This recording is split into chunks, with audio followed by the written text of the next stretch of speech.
नमस्कार चैनल जिंदाबाद, नमस्कार चैनल जिंदाबाद। Thank you sir, thank you, धन्यवाद साहब। नमस्कार इंडिया को हम सारे लोग, सारे हिंदू नमस्कार करते हैं। वाह वाह, ये मीडिया नहीं तो मीडिया बस वो देख रहे हैं ना, सारे मीडिया को क्या हो रहा है, गोदी मीडिया।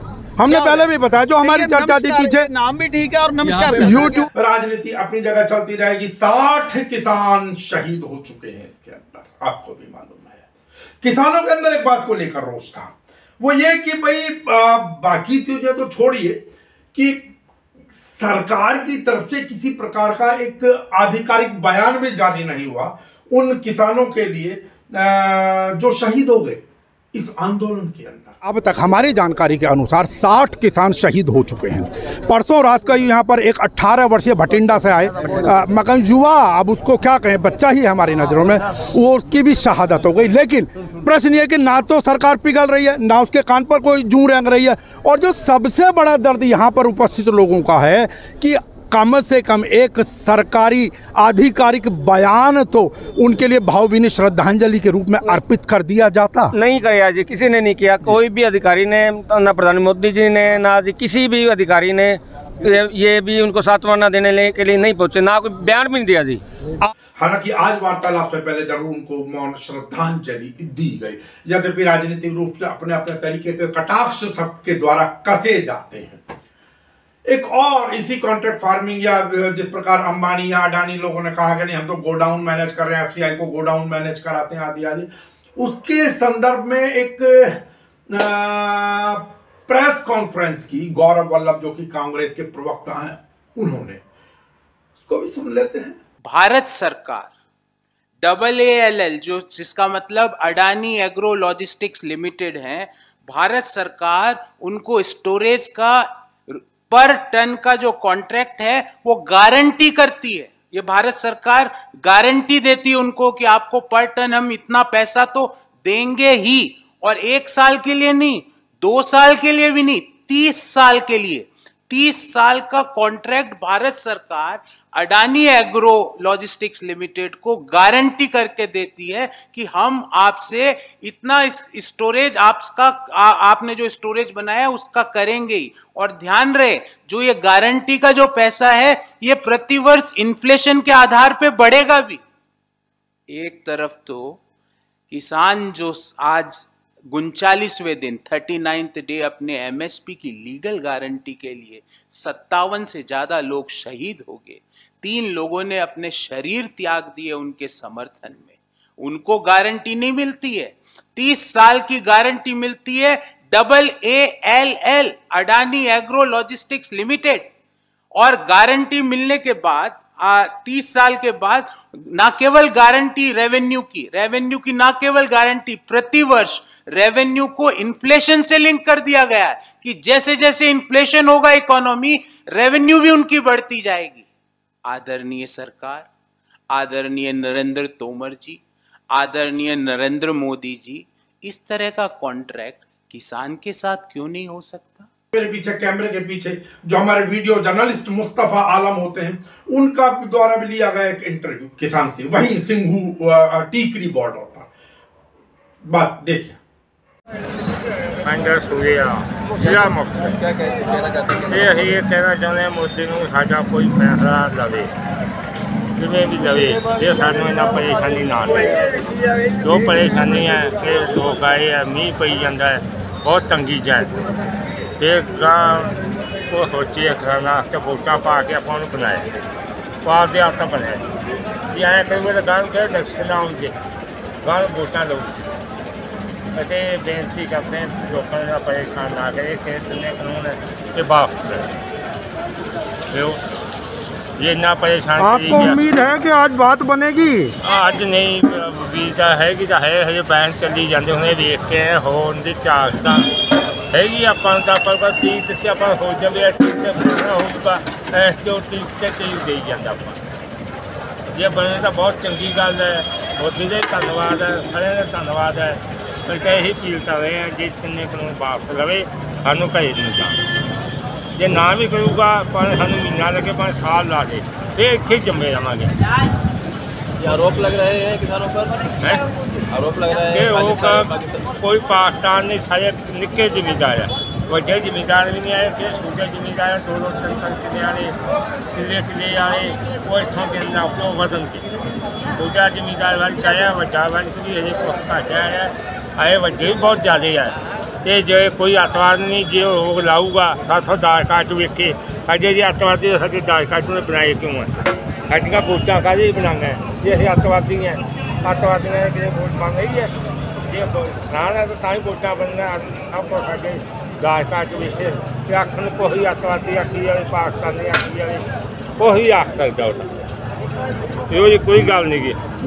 ਜਿਹੜੀ ਸਰਕਾਰ ਨੇ ਇੱਕ ਮਾਂ-ਬਾਪ ਵਰਗੀ ਹੁੰਦੀ ਆ, ਆਪਾਂ ਉਹਨਾਂ ਦੇ ਧੀਆਂ ਪੁੱਤ ਵਰਗੇ ਹੁੰਦੇ ਆ, ਬੜਾ ਸਰਕਾਰ ਤੇ ਆਪਾਂ ਨੂੰ ਮਾਣ ਹੁੰਦਾ ਵੀ ਸਾਡੇ ਆਗੂ ਬਣ ਕੇ, ਪਰ ਇਹ ਨਹੀਂ ਚਾਹੀਦਾ ਵੀ ਲੋਕ ਪਰੇਸ਼ਾਨ ਹੋਏ ਰਹਿੰਦੇ, ਕਾਲੇ ਤੋਂ ਕਾਲੇ ਕਾਨੂੰਨ ਛਾਪੀ ਜਾਂਦਾ ਬੈਠਾ। ਅਸੀਂ ਕਿਤੇ ਇੱਕ ਘੰਟਾ ਰਿਸ਼ਤੇਦਾਰੀ ਦੇ ਵਿੱਚ ਵੀ ਨਹੀਂ ਰਹੇ, ਆਖੀਆ ਵੀ ਆਪਦੇ ਘਰੇ ਚਲੀਏ, ਯਕੀਨ ਮੰਨੋਗੇ ਇੱਥੋਂ ਦਾ ਵੇਲਾ ਇੱਕ ਘੰਟਾ ਵੀ ਰਿਸ਼ਤੇਦਾਰੀ 'ਚ ਨਹੀਂ ਰਾਤ ਨੂੰ ਰਹੇ, ਜਿਹੜੇ ਹੁਣ ਮਹੀਨਾ ਹੋ ਗਿਆ ਇੱਥੇ ਬੈਠੇ ਨੇ ਤੇ ਉਹਨਾਂ ਦੇ ਜਾਂਦੇ ਵੀ ਨਹੀਂ, ਬੜਾ ਮਾਰ ਕੀ ਘਰੇ ਆ ਕੇ ਸਾਡੀ ਰੋਟੀ ਨਾ ਜਿੰਨਾ ਚਿਰ ਇੱਕ ਪਾਸਾ ਕਰਕੇ ਰੋਟੀ ਨਾ ਪਕਾਇਓ, ਉਹਨਾਂ ਦੇ ਜਾਂਦੇ ਵੀ ਨਹੀਂ ਗਏ। ਇੰਨੀ ਬੜੀ ਮਿਹਰਬਾਨੀ, ਧੰਨਵਾਦ, ਸਾਡੀ ਗੱਲ ਲਾਜ਼ਮੀ ਪੁੱਛਦੀ ਕਰ ਰਹੇ ਸੀ। ਧੰਨਵਾਦ।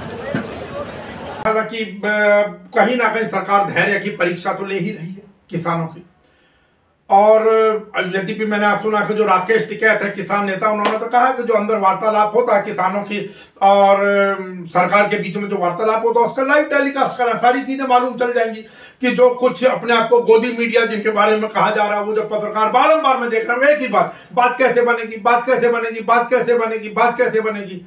अरे भाई सीधी सी बात है, बात ऐसे बनेगी कि सरकार इस बात को मान ले जो किसानों की मांग है। तो खैर ये आज की सीधी सीधी रिपोर्ट। अभी जिस प्रकार ये प्रदीप कह रहे थे रामदेव जी के बारे में, हम चाहेंगे रामदेव जी जो पहले अनेकों सलाहें दिया करते थे, अब क्यों उन्होंने जो ज़मीन के ऊपर वो जड़ी बूटियां उगा रहे हैं वो भी तो किसानों की, उन्हें आना चाहिए, ठीक है, इससे काम नहीं चलेगा। यद्यपि कहने वाले और बड़े स्पष्ट है, सबको मालूम है आज रामदेव जी जो देशभक्त बन रहे, एक समय था इन किसानों को विदेशी ताकतों से प्रभावित या भ्रमित कहने से पहले याद कर लें 7 जून 2011 को आपने क्या कहा था कि मैं भारत के सुरक्षा बलों के विरुद्ध अपनी सशस्त्र सेना खड़ी करूंगा। तो महाराज आपके विरुद्ध तो सबसे पहले केस दर्ज हो जाना चाहिए था, इस प्रकार की चीज़ें। चलिए, तो बात यह है इस समय कि यहाँ पर किसान असंतुष्ट हैं, उग्रता नेचुरली कहीं ना कहीं कुंठा तो होती है। एक चीज़ ध्यान रखिएगा, जब किसी को बेवजह दबाया जाता है, जब कहा जाता है कि हद से गुजर जाती है जब इंसान की मजबूरी, तो अमन पसंद लोग बगावत की बात करते हैं। तो मैं समझता हूँ कि उससे पहले ये प्रजा है, ये इस देश की प्रजा है, जो प्रधानमंत्री हैं उस देश के माता या पिता हैं। ऐसी माता पिता किस काम की, बच्चे कब से 1-1.5 महीने में ठंड में बारिश में आंसू के गोलों के अंदर बिलख रहे हैं, रो रहे हैं, करा रहे हैं, लेकिन वो माँ वो पिता पिघलने का नाम नहीं ले रहे हैं। पिता डर गया है जी दूसरे देशों से। अच्छा, एक और वार्न करते हैं हम, अगर 26 तक देशों से डर गया है और रिलायंस का गुलाम होना चाहता है, लेकिन किसान रिलायंस का गुलाम नहीं होगा, वो आखिरी दम तक लड़ेगा और अपने देश के लिए लड़ेगा। बोलो 26 एक और नोट करना, 26 तारीख तक अगर फैसला ना किया, ये कानून वापस ना लिए, 26 के बाद और भी मांगे ऐड हो जाएंगी, इतना रश होगा, इतने लोग। जो किसानों ने कहा, हमने अपनी तरफ से कोई शब्द ना पहले जोड़ते थे ना आज जोड़ा।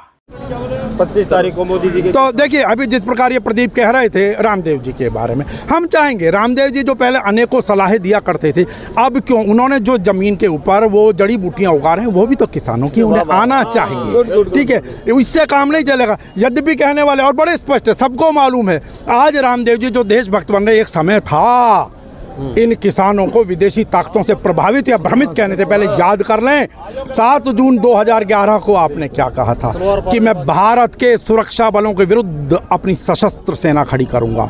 तो महाराज आपके विरुद्ध तो सबसे पहले केस दर्ज हो जाना चाहिए था, इस प्रकार की चीज़ें। चलिए, तो बात यह है इस समय कि यहाँ पर किसान असंतुष्ट हैं, उग्रता नेचुरली कहीं ना कहीं कुंठा तो होती है। एक चीज़ ध्यान रखिएगा, जब किसी को बेवजह दबाया जाता है। जब कहा जाता है कि हद से गुजर जाती है जब इंसान की मजबूरी, तो अमन पसंद लोग बगावत की बात करते हैं। तो मैं समझता हूँ कि उससे पहले ये प्रजा है, ये इस देश की प्रजा है, जो प्रधानमंत्री हैं उस देश के माता या पिता हैं।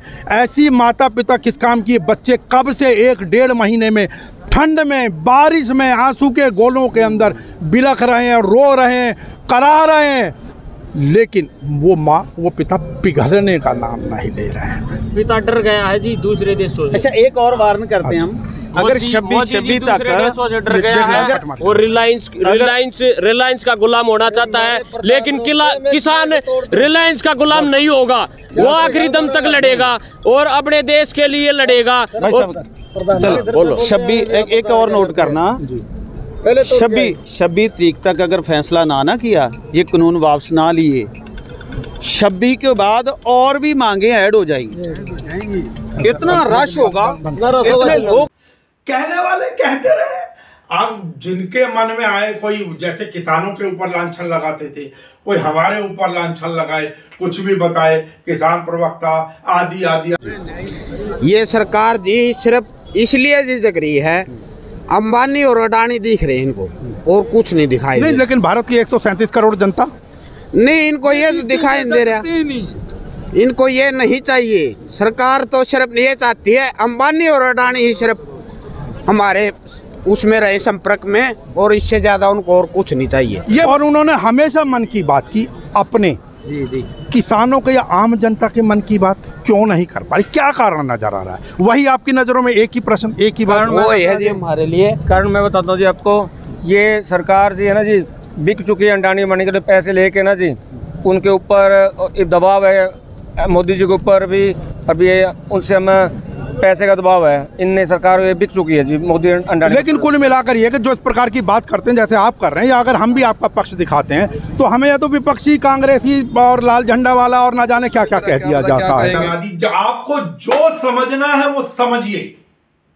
नमस्कार इंडिया निष्पक्ष रिपोर्टिंग करता रहा है और निष्पक्ष रिपोर्टिंग करता रहेगा। कि जिस प्रकार जब नोटबंदी हुई थी, और हमने पहले भी कहा है कि नोटबंदी जिस समय हिंदुस्तान के अंदर हिंदुओं में, सनातन में देवउठनी एकादशी का सबसे बड़ा साया होता है, और उन्होंने उस एकादशी से मात्र 3 दिन पहले नोटबंदी कर दी, और जिन लोगों को शादी ब्याह में जाना था उन्हें लाइन में खड़ा कर दिया। जिन्होंने अपने घर से लोगों को खोया, शायद उस दर्द को मोदी जी नहीं समझ पाए। यही चीज कहीं ना कहीं जीएसटी को रही है, और शायद इसी ही गलत फहमी में वो ढील पकड़ते चले गए और वहीं किसान आंदोलन को। लेकिन हमें जो लगता है, अगेन फिर बहुत से लोग कहेंगे कि भाई, फिर बहुत से लोग हम पर विपक्षी और ना जाने क्या क्या होने का लांछन लगाएंगे, लेकिन स्पष्ट है नमस्कार इंडिया पूर्णतया निष्पक्ष विवेचना करता है, निष्पक्ष चर्चा करता है और निष्पक्ष रिपोर्टिंग करता है। हमें अपनी आईडी छुपाकर आने की जरूरत नहीं, हमें बारंबार वही प्रश्न रिपोर्ट करने की जरूरत नहीं। जो आंखों देखा वो आपको बराबर दिखा रहे हैं, और हम कोई इधर उधर की बात ना उसमें खोलते हैं। जो किसानों का पक्ष है, जो दर्द दिख रहा है, अरे आप आइए तो सही, झांकिए तो सही, खोजिए तो सही, कुछ तो आपको मिले। या फिर वही बात कि जुबान बेवजह हिलाएंगे साहब। जल्दी से जल्दी तीनों कानून ये रद्द करने पड़ेंगे, वापस लेने पड़ेंगे। ना एक सूत्री मांग, कोई संशोधन या किसी प्रकार का और कोई कंप्रोमाइज? बिल्कुल नहीं, बिल्कुल नहीं, 1% भी नहीं, 1% रद्द करने पड़ेंगे। 26 से पहले कर देंगे, बड़ा बढ़िया होगा। तो नहीं, बहुत ज़्यादा जनसलावा है इसमें क्या है, मेन चीज़ जो है कि भी हम क्यों कह रहे हैं कि इसको वापस लेना ही पड़ेगा, क्योंकि इस कानून की कोई ज़रूरत नहीं थी, ना देश को ज़रूरत थी, ना किसानों को ज़रूरत थी। इस कानून की ज़रूरत थी सरकार को, या उसके जो मित्र, प्रिय मित्र अंबानी अडानी जिसका नाम आता है। क्यों? क्योंकि जो है रिलायंस है वो एक ऑयल बेस्ड कंपनी है, कच्चा तेल निकालती है, ऑयल बेस्ड कंपनी है। 20-25 सालों में ये जितनी भी ऑयल बेस्ड कंपनियां हैं, इनका भविष्य लगभग ख़त्म हो जाएगा, क्योंकि हम एनर्जी के लिए नए विकल्प ढूंढ रहे हैं, सौर ऊर्जा या कुछ और विकल्प ढूंढ रहे हैं। तो ऑयल बेस्ड कंपनियां खत्म होएंगी, तो उन्होंने देखा सबसे बड़ा, सबसे पुराना, सबसे बड़ा सेक्टर कौन सा है? वो है फार्मिंग, वो है खेती। तो यही एक ऐसा सेक्टर है जहाँ पे कभी भी घाटा नहीं होता। तो हमारा फ्यूचर यानी ऑयल बेस्ड कंपनियों का फ्यूचर वहाँ ख़त्म हो रहा है, तो वो अपना पैसा यहाँ इन्वेस्ट कर रहे हैं और बाहर की कंपनियों का यहाँ इन्वेस्ट करवा रहे हैं। इसी चक्कर में वो चाहते हैं कि ज़्यादा से ज़्यादा ज़मीन अधिग्रहण कर लें और इन ज़मीनों पे कब्जा करके हम अपनी मर्ज़ी के हिसाब से 20 रुपये वाली चीज़ है हम 250 रुपये 300 रुपये में हम बेचें। तो ये सबसे पुराना सेक्टर है खेती, और रहती दुनिया तक ये रहेगा, सबसे बड़ा है, रहती दुनिया तक ये रहेगा। तो जो ऑयल इंडस्ट्री है वो 100-150 साल पहले शुरू हुई है, 20-25-30 साल में ये लगभग ख़त्म होने के कगार पे आ जाएगी। तो वो इधर मूव हो रहे हैं। तो इसीलिए इनके जो गठबंधन है बीजेपी सरकार का और इन अडानी अंबानी का, ये शुरू से भाईचारा है इनका। जब ये कुछ भी नहीं थे ये, तब से ये दोस्त हैं, तब से ये मित्र हैं, तब से ये इनका भाईचारा चलता है। वो भाई कहते हैं कि एक ही साधे सब साधे और सब साधे सब खोए। बेहतर हो कि किसान और सरकार जो है वो किसानों की प्राथमिक मांग, पुराने 3 कानून रद्द और MSP की गारंटी, इनको मान ले तो ये किसान भी अपने घर लौटे, देश खुशहाल होगा, समृद्धि की ओर होगा, इसी कामना के साथ। अब वैसे तो कहते हैं कि ईश्वर सद्बुद्धि दे, फिलहाल तो वो नज़र आ नहीं रही है, पर खैर इसी ही कामना के साथ मैं कुलदीप भारद्वाज नमस्कार इंडिया के लिए अपने वीडियो जर्नलिस्ट मुस्तफा आलम के साथ एक चैनल के नाम पर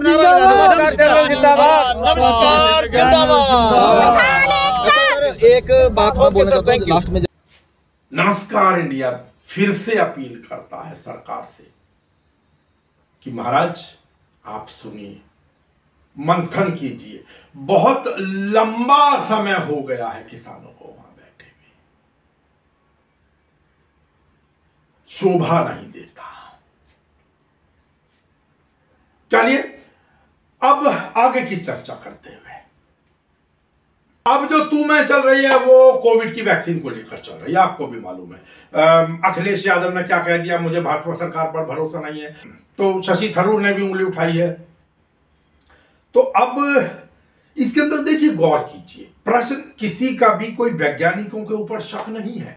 ये तो मानना है कि भाई कहीं ना कहीं इन दवाइयों जैसे अनेकों दवाइयों में और में भी रिएक्शन, जैसे कहीं थकान ज्यादा होने लगे कुछ दिन के लिए, 2-4 दिन के लिए, या थोड़ा थोड़ा टेम्परेचर ऊपर होने लगता है, इस प्रकार की शिकायतें। कुछ लोगों को एलर्जी होती है, बड़े सारे लोगों को कुछ सॉल्ट होते हैं जो किसी भी दवाई में हो रिएक्शन करते हैं।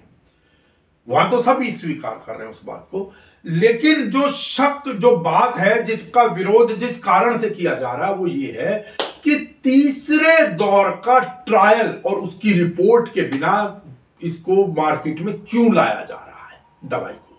या तो अगर 3rd फेज का ट्रायल हो चुका है तो उसकी रिपोर्ट सार्वजनिक क्यों नहीं कर रही है सरकार। विरोध इस चीज को लेकर है। अब आप कुछ भी फैला दीजिए, ये पार्टी, ये विदेशियों के एजेंट आदि आदि, ये तो कुछ प्रवक्ताओं के कहने की आदत है। वो तो है जो कहते रहेंगे, करने वाले अपनी अपनी बातें करते रहेंगे। कुल मिलाकर एक चीज और है, क्योंकि ये जो कोविड का दौर है फिर पलट कर विदेशों के अंदर आ रहा है। इंग्लैंड के जो प्रधानमंत्री हैं बोरिस जॉनसन, उन्होंने तो फिर से एक तरीके की इमरजेंसी कह लीजिए या जो भी लॉकडाउन को घोषित कर दिया इमीडिएट, तुरंत प्रभाव से। तो अब मेरा निवेदन कि जहां भी जाएं, क्योंकि जाना हम सब लोगों को पड़ता है, कृपया करके मास्क बिल्कुल लगाना है। कहते हैं 2 गज की दूरी, लेकिन वास्तविकता 2 गज की दूरी तो कहीं संभव हो नहीं पाती है। लेकिन फिर भी जितना हो सके, पहली चीज तो प्रयास हो कि बाहर निकले ही ना, और निकलें भी तो सोशल डिस्टेंस जितना हो जाए उतना मेंटेन करें, मास्क लगाएं। बारिश झमाझम हो रही है और मौसम करवट मार रहा है, बदल रहा है, कपड़ों का भी ध्यान रखें।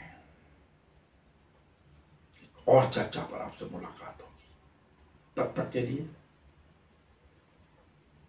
नमस्कार।